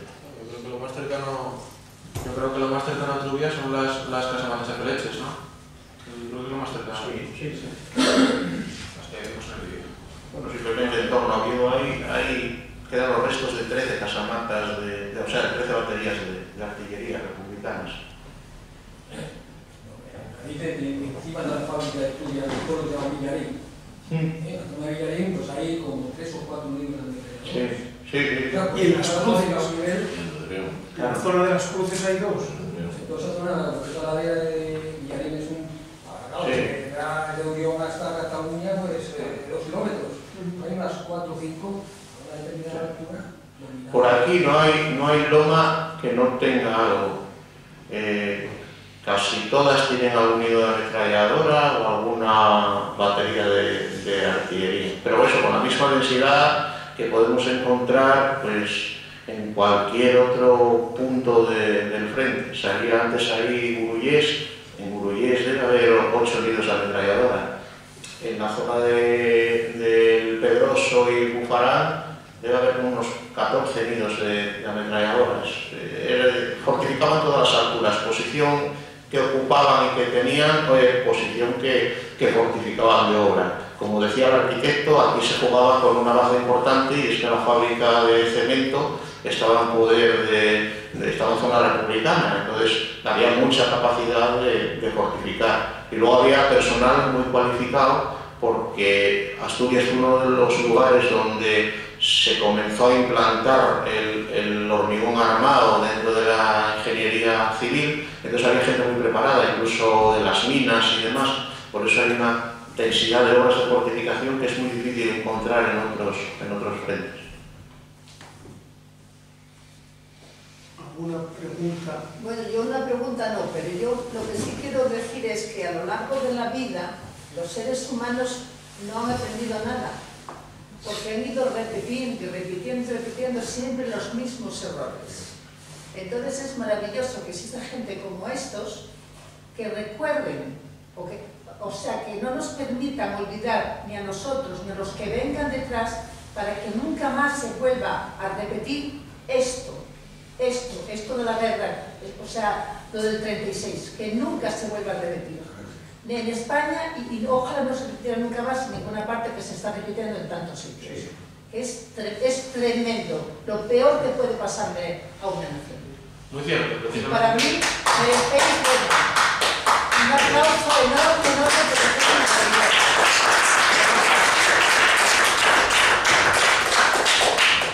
Muy cierto, y sobre todo para las nuevas generaciones que vienen ahora, precisamente si lo virtual domina, esto es una forma de hacerles llegar esta información. Por supuesto. Entonces, yo creo que ¿Qué dicen tus amigos del documental? ¿Qué fallo metí por esos tacos? No, la verdad es que les impresiona muchísimo. De hecho, muchos me preguntan, oye, ¿dónde está eso? Porque quiero verlo tal, no sé qué. O sea, que la gente le presta esto. La gente quiere verlo. La gente joven. La gente joven. Es interesantísimo. Sí. Hombre, la idea no es que vayan allí a traernos a lo mejor como reclamo turístico, para que luego haya algo de lo que tú dices detrás, que pues una especie de concienciación, de decir, mira, aquí pasó esto, no hace tanto. El primer reclamo a lo mejor es visual, que si una colección de la guerra, que si las batallitas, que si una ruta de fortificaciones, pero luego está detrás la cosa de poner en valor y en valores a la sociedad que nos viene detrás. A los chavalinos lo que les llama la atención es cuando empiezan a salir las fotos y ven chavales de su edad. Porque claro, la imagen que tienen ellos de los soldados son las imágenes de las películas, son Rambos, todo. Y entonces de repente lo que ven ahí pues es a un crío con un pico cavando una trinchera porque no tenía edad para combatir, que igual tenía 16 años, y lo ves aquí escuálido, pero tenía la fuerza suficiente para estar con el pico cavando la trinchera, y a otros críos de su edad, porque no tenían más edad que la que tiene Héctor, con el fusil en la mano. Las fotos que salían de los combatientes es precisamente de la batalla del Monte Cimero, de aquí al lado. Y como os decía, hace unos años podíamos hablar todavía con ellos, con estos mismos críos que tenían, pues hace unos años, 95, 96 años. De hecho, yo recuerdo de cuando fuimos una vez a hablar con uno en Cuero. Sí, en Cuero había uno que nos estuvo contando cómo dormían las trincheras, cómo echaban la paja y la hierba para dormir en ellas. Y, por ejemplo, alguno de esos combatientes nos contaba cómo le enseñaron a tirar una granada como una hora antes de entrar en combate.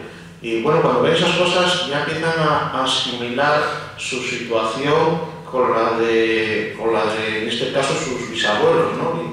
Y estas cosas que uno dice, pues igual a la edad de Héctor, pues vaya mierda que no puedo comprar la PlayStation, o vaya vida de mierda que mi padre cobra no sé qué y yo no puedo ir de vacaciones, pues todo eso se relativiza cuando ves que en otro momento, pero en este mismo lugar, gente de su misma edad, el problema que tenía era que los mataran, o morir de hambre o morir de un tiro.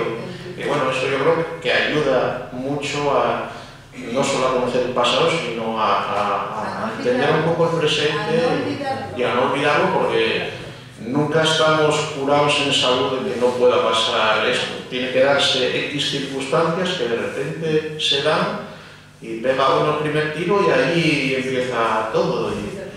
Y lo vemos cuando nos cuentan las historias de las tragedias de las guerras, pero siempre hay alguna guerra cercana donde estamos viendo exactamente todo. Entonces es verdad que tampoco aprendemos, pero bueno, hay que hacer lo posible por aprender. Bueno, pues nada, gracias a todos, sí. A mí me gusta mucho el documental porque presenta una visión como muy imparcial y a la vez muy sentida, ¿no? Y hace ver ese momento histórico desde una perspectiva de una persona joven, pero sin aclararse de ninguna manera, ¿no? Ni toma una decisión para un bando ni para otro, simplemente lo presenta. Entonces, yo creo que esto llega mucho mejor a la gente joven, que a lo mejor otro tipo de documentales estamos más acostumbrados a ver, que son más históricos y, bueno, hay muchos datos y tal, pero no llegan. Entonces sería muy bueno, esta es una opinión mía, que a lo mejor cuando se abriera el aula aquí en Granada, se tuviera en cuenta si se podría incluir como un espacio para poder ver este documental. Depende de los millones que nos pidan. Me va a ser difícil que quede alguien allí 50 minutos viéndolo, ¿no? Pero bueno, sí que algunos testimonios, algunas cosas. Se pueden hacer unos clips, no nos falta poco, pero porque impacta, ¿no? Yo creo, y sobre todo porque impacta a gente que es interesante que le impacte, gente que no lo va a ver si no. Claro, la gente joven lo que pasa es que está acostumbrada a los videojuegos, entonces es tan fácil ver un videojuego que luego de repente ven un resto de esto y dicen, pero esto pasó aquí, todo esto que estamos viendo aquí, esto es real, entonces alucinan.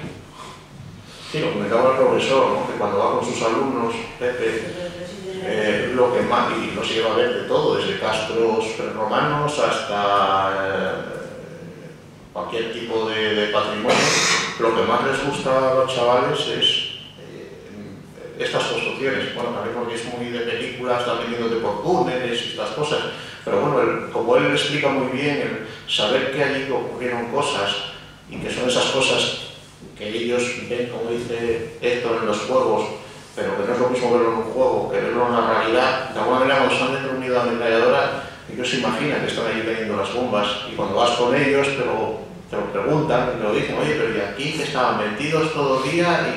¿Y quién les traía la comida? ¿Y si atacaban, qué hacían? Y entonces ya ves que ya no son películas de indios y vaqueros, sino que es la realidad, y la realidad es un poco más dura. Y bueno, sí se intentó una perspectiva un poco no neutral, porque bueno, contamos lo que había, pero bueno, tampoco buscamos ideologizar a nadie con el documental, ni estar tirando los muertos unos a los otros, sino simplemente contar que estas construcciones están ahí y que tienen un valor que es múltiple además, que no solo el valor histórico, sino que un militar les puede dar un valor determinado y un arquitecto otro y un historiador otro diferente. Y eso es lo importante y lo que le da el valor de ese patrimonio histórico, que es, digamos, ahora mismo la gran pelea es que estas construcciones de alguna manera tengan algún tipo de protección legal, más allá de que haya ayuntamientos que las incluyan como Grau en su catálogo urbanístico,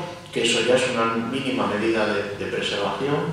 Pero bueno, por ejemplo, ahora recientemente el Cinturón de Hierro de Bilbao, que son construcciones que es la mitad de la mitad de lo que estamos viendo aquí, tiene más construcciones Grau que todo el Cinturón de Hierro de Bilbao. Sin embargo, hay un proyecto de protección de todas estas construcciones para que, bueno, pues de alguna manera se preserven y vayan contando la historia.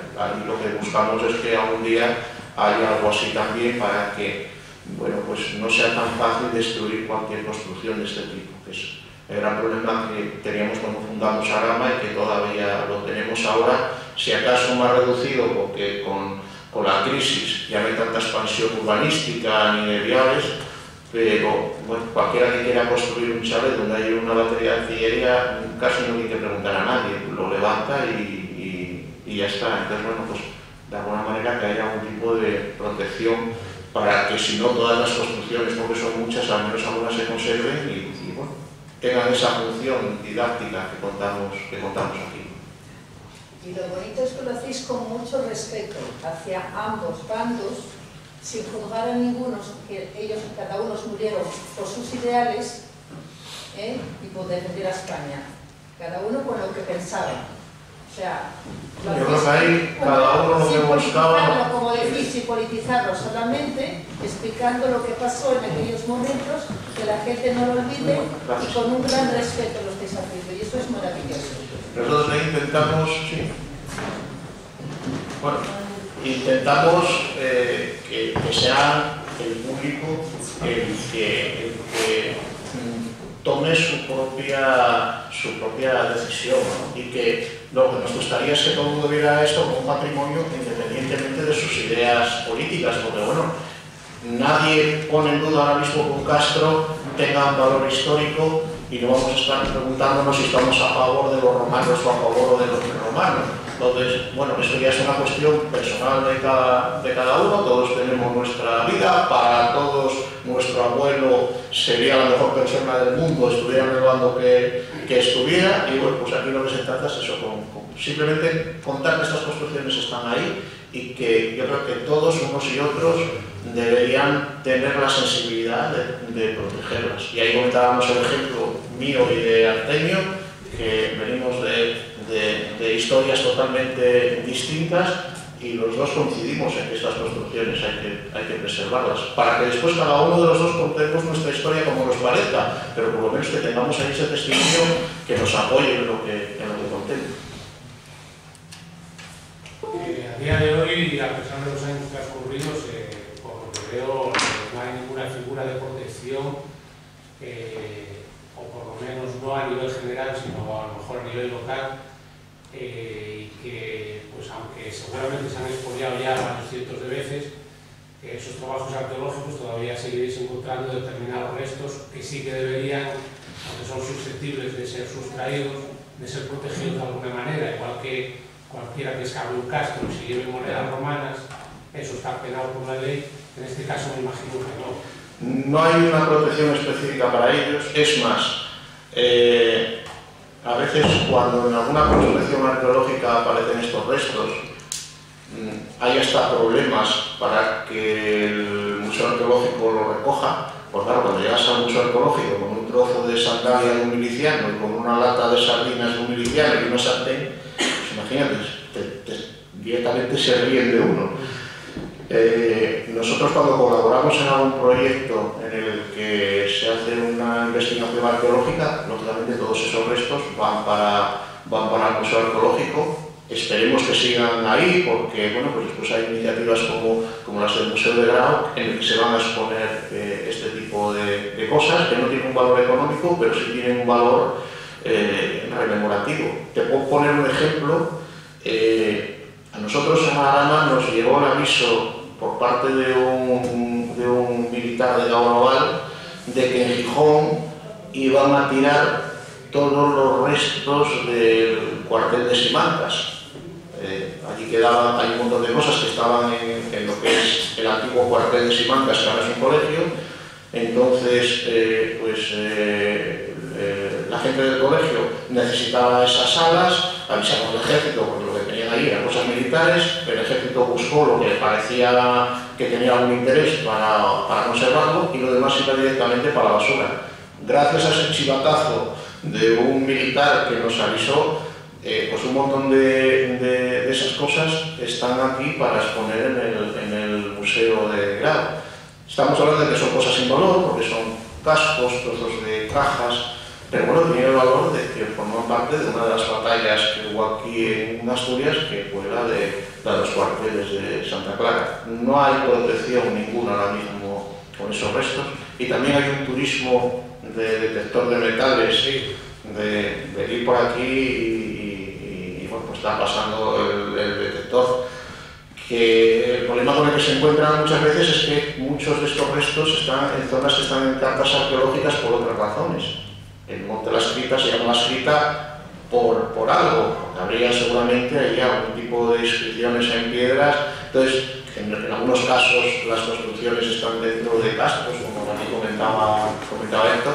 Y claro, el delito está con el detector ahí excavando, más allá que no sea delito sacar la caja de munición o lo que saques. De todas maneras, tampoco se encuentra. Es una cosa que nos preguntan los chavales cuando, oye, por aquí aparecerán ametralladoras, aparecerán. Es muy complicado porque durante mucho tiempo la gente de todas estas zonas, de estas aldeas, de estos pueblos, estuvieron viviendo de recoger la chatarra de la guerra. Estamos hablando del 38, 39, 40, 41.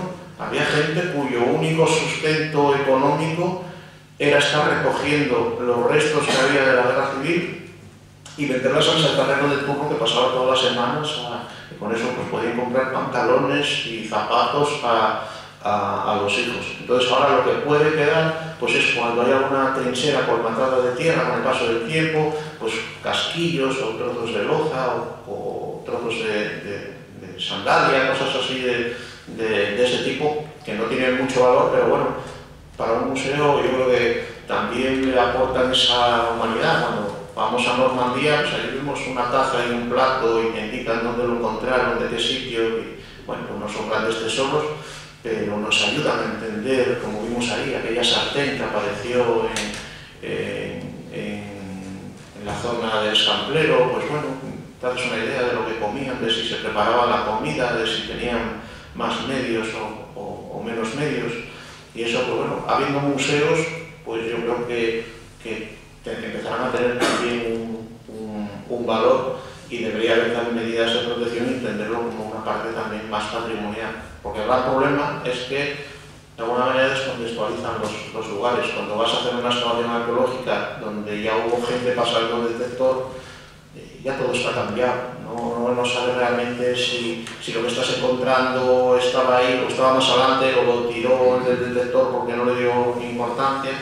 Y bueno, pues ahí sí que habría que hacer un tratamiento arqueológico de verdad. Pero bueno, son cosas que con el tiempo supongo que irán mirando. De hecho aquí el museo se puso en contacto, la colección de Grau se puso en contacto con gente que nos consta que anda con detectores por el concejo, y lo que hacemos es ganárnoslo, colaborar con ellos y bueno, concienciarnos un poco de todo esto, y están colaborando con el museo, por lo menos, ¿cómo es el dicho ese de que Si no puedes vencer, pues únete a ello. Bueno, en el País Vasco, por ejemplo, lo que están es colaborando con los arqueólogos. Pero bueno, pues al final, si tienes 4 chavales que les gusta estar pasando el detector, pues bueno, pues está el arqueólogo con ellos y lo que aparece pues lo apunta al arqueólogo y bueno, pues ellos siguen con su afición y eso, el problema pues es por eso cuando estás por ahí por el monte encuentras, claro, por ejemplo, mira, una bayoneta que salió ahí es de un fusil que no sabíamos que se había usado aquí en la guerra en Asturias. Igual la única evidencia que tenemos de que esos fusiles se utilizaron en Asturias es esa bayoneta. Si la llega a encontrar uno, la tiene en casa guardada, nada sabemos de eso. Tuvimos la suerte de encontrar un arqueólogo que toma nota de lo que encontró y que queda evidenciado que apareció una bayoneta de un modelo determinado en la batalla del Escambrero. Lo que no sabemos es cuántas cosas quedan por ahí en el aire porque alguien las encontró y no se sabe dónde están ni lo que eran. Pero bueno, mejor lógicamente es tenerlos de vuestra parte, lo que pasa, claro, tampoco tienes un estudio ahí arqueológico, si fuera apuntando exactamente lo contrario. Por lo menos las conciencias de ahí, por lo menos apunta qué día lo encontraste, las coordenadas, porque claro, tan importante es la pieza como el contexto. Como el contexto donde está, de repente te puede cambiar la idea que tienes de los frentes. Bueno, es muy curioso que, por ejemplo, eso no se tenga en cuenta, o no sé si se tendría en cuenta a nivel legal como delito, cuando ya hay varias sentencias que si juzgan como delito o de apropiación indebida, la gente que anda con el detector en una playa se encuentra un anillo, una moneda y se queda con él. Eso está recogido en el Código Penal como apropiación indebida. Y si encuentras eso, tienes que entregarlo en objetos perdidos. No lo sé en ese caso, lo que sí se está... Entonces es curioso por eso, ¿no? Claro, lo que podría ser más importante. Lo que está totalmente regulado es que estar con el detector en lugares de interés histórico ya supone un delito punible. En el momento en que uno excava, no sé tanto si con el detector, pero en el momento en que uno le mete la piqueta y empieza a escarbar, ya estás haciendo una prospección arqueológica sin los debidos permisos. Lo de la playa, la verdad es que ahora mismo es decir si... Bueno, es que ha salido varias veces en televisión, entonces es una cosa curiosa en ese sentido, ¿no? Aquí el problema es que si encontraras una moneda romana, seguro que se te echaba todo el mundo encima. Si encuentras una lata de sardinas, pues claro, te va a decir el guardia civil, vas con la lata de sardinas. Pues, si se ríe del museo, poco podemos hacer. Entonces, bueno, eso.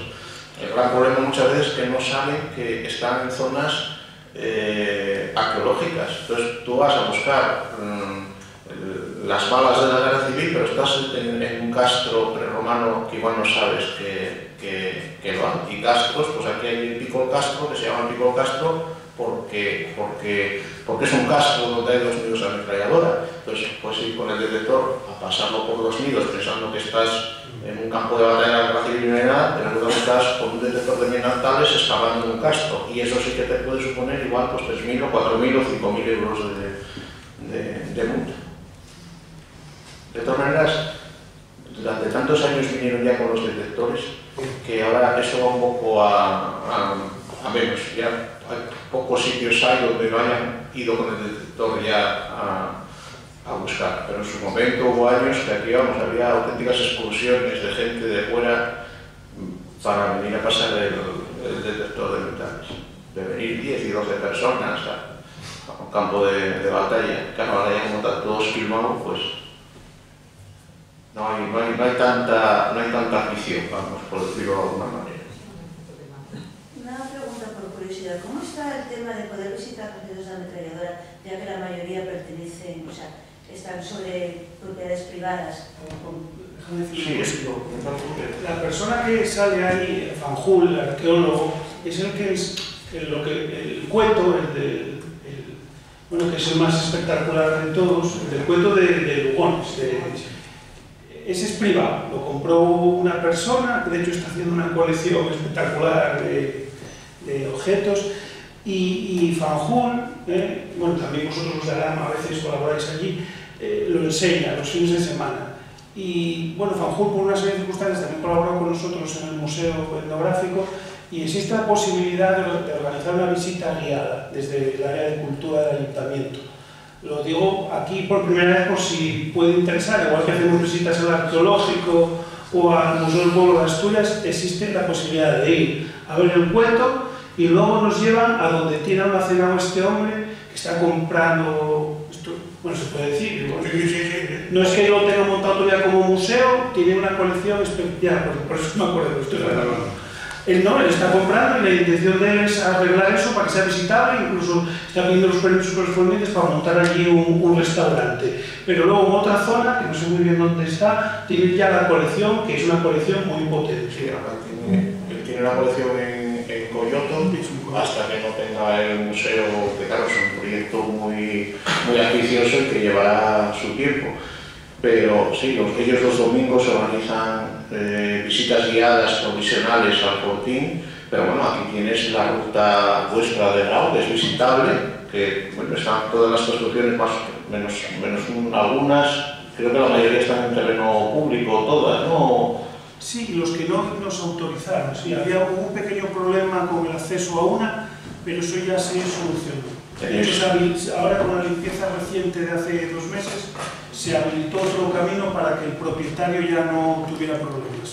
La inscripción, por ejemplo, que veis, que ponía Avilés en 1937, esa es una fortificación de aquí, del frente de Grau, que se puede visitar, que está para la zona de San Martín de Muruilles, concretamente.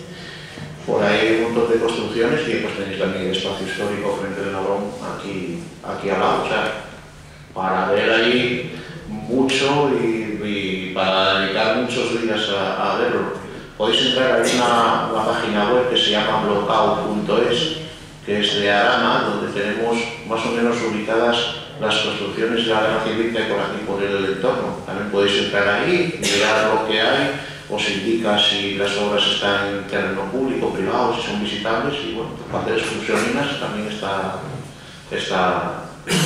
es blocao.es. Bueno, muchas gracias.